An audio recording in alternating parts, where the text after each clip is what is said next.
The sixth solution is to increase your intake of fiber-rich whole foods. Now, this is going to go a long way to improving your health in many different overlapping ways. The thing is fiber moves through your body very quickly, so it helps to eliminate toxins, get them out of your system, and it's going to help to just detox your body in a very time-efficient manner. And also, if you eat fiber-rich foods on a consistent basis, your body is much less likely to accumulate toxins.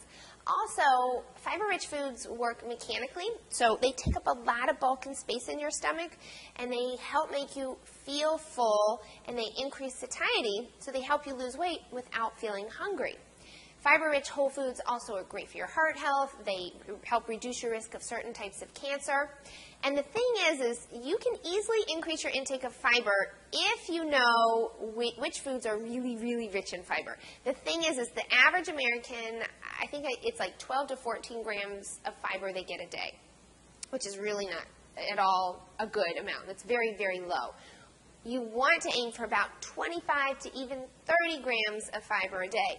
One of the easiest ways to do this is to increase your intake of fruits and vegetables. And if you can eat just one serving of beans or legumes a day, one serving is 1/2 cup, which is not very many, not very much. And 1/2 cup of beans or legumes contains approximately 7 grams of fiber.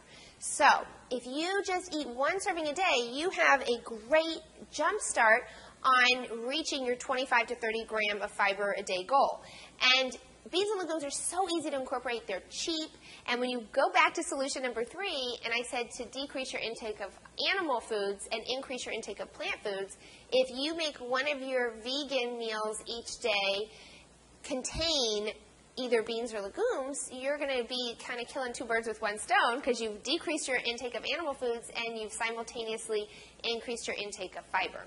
So again, eating more fiber-rich whole foods is going to go a long way to improving your health in a lot of different ways.